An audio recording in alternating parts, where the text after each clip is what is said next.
Well, great to have everybody here. I saw most of you yesterday, so I guess we got a couple new people from yesterday. But obviously, a big win for us last week at Cincinnati.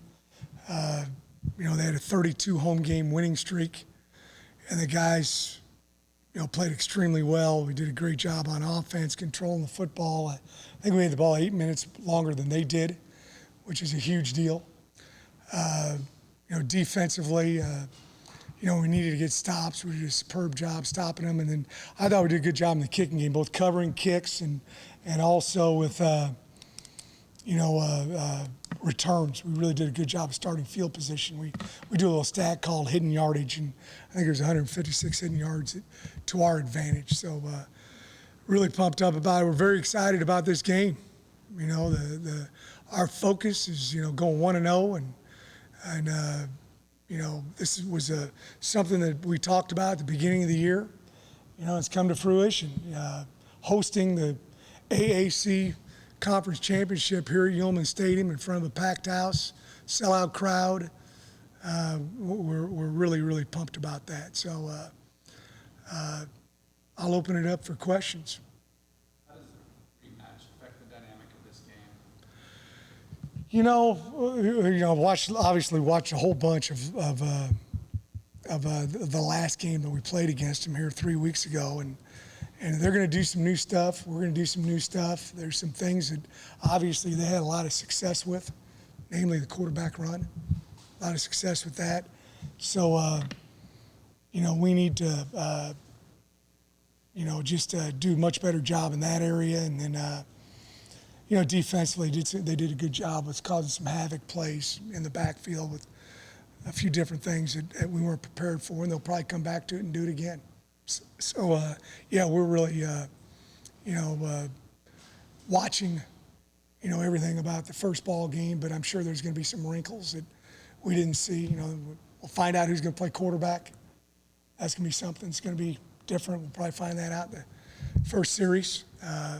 Plumlee did an excellent job against us, but he went out of the game, didn't play much in the second half. And the other kid, though, started against us 2 years ago and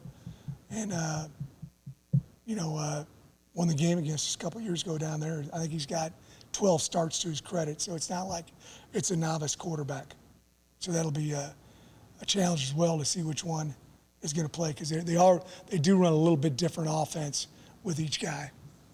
Now, the time of 6 weeks, you've had to prepare for two quarterbacks. Right. Is it easier when it's already happened once? Well, it's happened a bunch. In this day and age with everybody running the quarterback, it happens more than it did 20 years ago. But you got to do it, and there's, the difference, back in the old days, you had that film and it was all offense, defense, kicking game, and you had to watch all that and had to do, chicken scratches with what everybody's doing. Now you can just pull up every play that Mikey Keene's been in, every play that Plumlee's been in. You can kind of see the difference between them, run, pass, what type of run, what type of pass. So, and you got people that work on the next game, the week before. So you're ready to kind of formulate a game plan quickly. You mentioned Plumlee. After the UCF game, you said that you wish you put your fastest player in as scout quarterback. Is that the adjustment you made? We're doing that a little bit this week. Yeah, you got good memory. Yeah, he's pretty fast. I think he had 70 yards maybe against USF at halftime. So he had a couple yards. So he's got great speed, great movement. He's a big guy. It's hard to, not going to take him down with an arm tackle. Does it make it easy to tackle that bigger back if you don't have the quarterback? Well, you just got to change things how you're doing. The one thing that Plumlee can do is, when they're running some zone read, he'll pull the ball, and you think you got him played, and he out leverages you. He did that against us a few times. So it's going to be a different offense depending on who the quarterback is. Without question. Is that hard to prepare for it? Yeah, it is because of the speed. You can try to simulate as much as you can during practice, but they work on, pulling the ball and him running or coming downhill on either speed, sweep, power or zone, and their version of the triple option, and which he also does a bunch. You got the dive play, the quarterback play, and he throws it out there to the receiver. So you got to stay, hard man focused a little bit longer against these guys than you do most teams. Sold out game. Just how exciting is that for a game as big as this? It's huge. It's normally I talk to y'all and I'm trying to, get some more people here to the game. I've been on the radio quite a bit here in the last couple of days, and I'm like, well, you can watch it on ABC, 3 o'clock. That's because the tickets are all sold out. I got all sorts of people calling me, and I'm like, I got 16 of them there. Those are going to family, So yeah, it's great. It's this is we put a lot of hard work into this program, and there's guys that they're very proud of where we're at right now. I think of a guy like Nico Marley or Tanzel Smart or Rod Teamer. Hey, last week we were playing Cincinnati, and Cam Samples on the sideline and just going crazy the whole ball game, and I had to tell him, you're going to get hurt and I'm going to get in trouble with the head coach of the Bengals, and a couple days later I'm watching him play on TV. So it just is, we really had a good 3-year stretch there, where we played in bowl games. It never happened before in the history of Tulane, but we could have done some more those seasons. We had some tough losses, and then everybody knows about last year, and I'm not going to talk about that, but the guys had this goal in mind, and it's special, and everybody's locked in, and like every week we want to go 1-0, and that's what we're all talking about.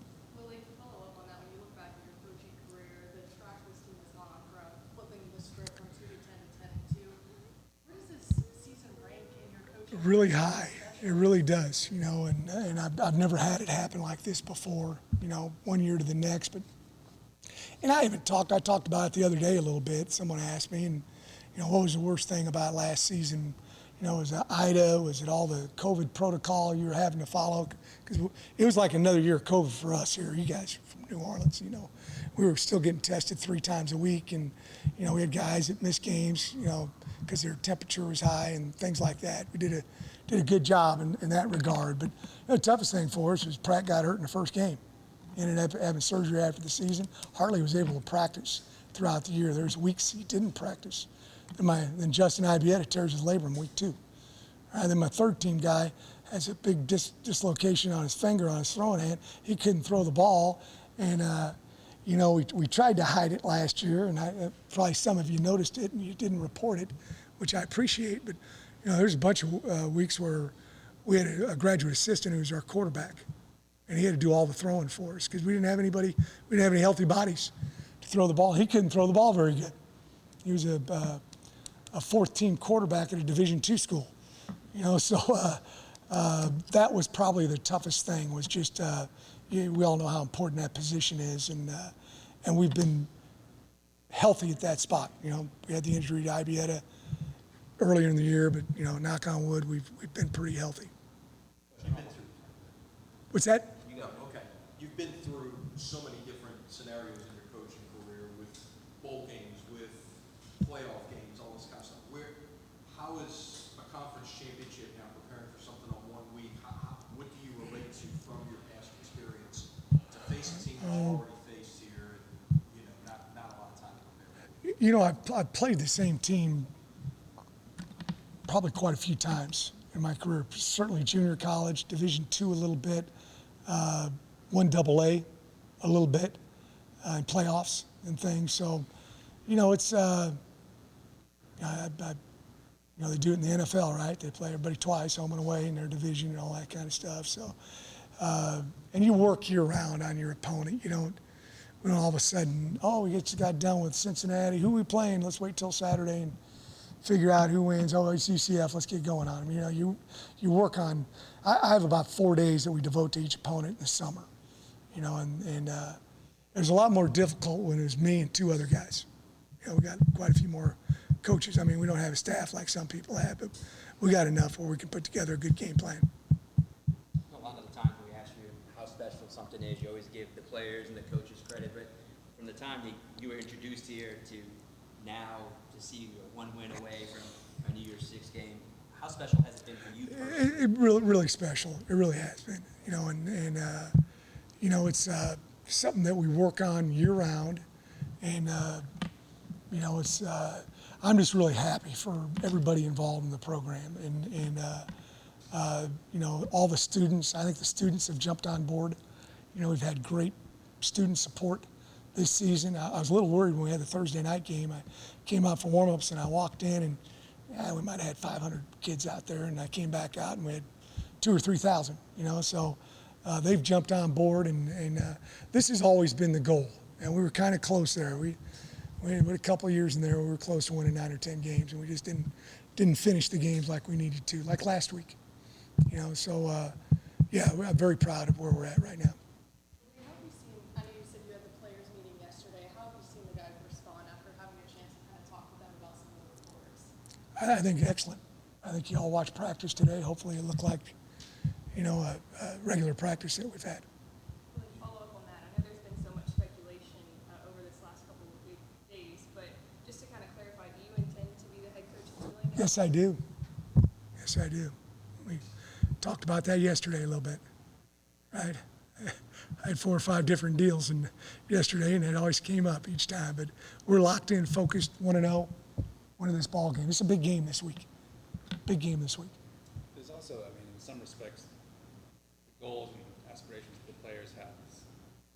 It's not mutually exclusive. It's not like their goals go away if your future changes, right? Like they still have. Well, I just we got a really close bunch, and we just want to do the same thing that we've done, every week.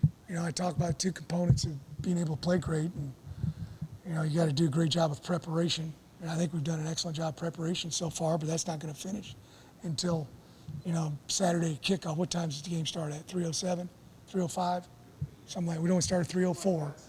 Is that it? All right. So the preparation is so important, and then flipping the switch and playing hard for 3.5 hours. So that's what our focus is about. And that's what my focus is about, and our student athletes too. Change the perception of the program. I hope so.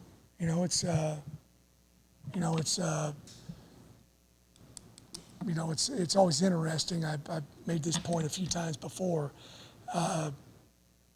When I come in and I don't carry my phone around like some people do 24/7. I guess I'm a little older. I don't know. I don't need to have that pacifier next to me. But when I come in off of a game, and I'll get my phone and look at it, and I'll see how many text messages I had. I got 190 something after the Cincinnati game, and then I kind of get done with those and turn it off for a while. I got 70, and then I turn it off for a while, and I got 90.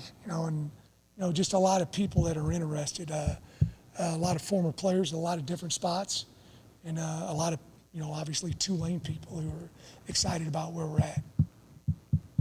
Because I said it when I first got here. Tulane's had some great teams, and they've had some great players. It just hasn't been done consistently. That's our goal. It's the craziest sticker request you got for Saturday. I had 2 guys that played for me in 1993 and 94 at Blinn. They called me last night, told me how much they loved me, and they said, "Hey, Coach, you got 2 tickets for me." So I told them I'll try, but I just don't know if I can get them for you, so that's kind of, that's it. It's a good problem to have. I haven't had it here before, so it's a good problem to have. Coach, at what point, either before the season or during the season, did you feel like this team could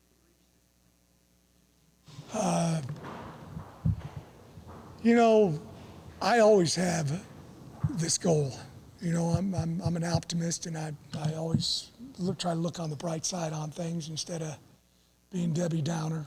But I just we had a lot of guys that have played a lot of football for us, and having 19 guys who've graduated, I think that's indicative of the experience that we have on this football team. And then we're around. I'm around all the time. if I'm in town, I'm at the office, and there's so many Saturdays and Sundays I'd come up here and they're out there throwing the ball around and doing stuff, or they're in the office watching film, you know, voluntarily, all those kind of things. So they put a lot of work into it. I hope everybody will be mindful of that when they come up here and talk to y'all. Say, for example, the Houston game, might that have been a point in the season where you more fully grasped the determination of the Yeah, that was big, you know. We had a lot of adversity thrown at us during the week, and after the first drive, and nobody blinked. And, you know, the path to victory is always a little bit different. And it was defense most of that game, and then, you know, we had the big drive there at the end to tie the game and then win in overtime. You know, you don't know who it is. I just got, you know, I go up to different guys every day in practice. Hey, man, you may play 70 snaps. And it's a backup guy, just so they kind of. And that week, I told Kai Horton that. You may play 70 snaps this week. You better get ready. And luckily, he was ready. Last one. Everybody good? Thank y'all.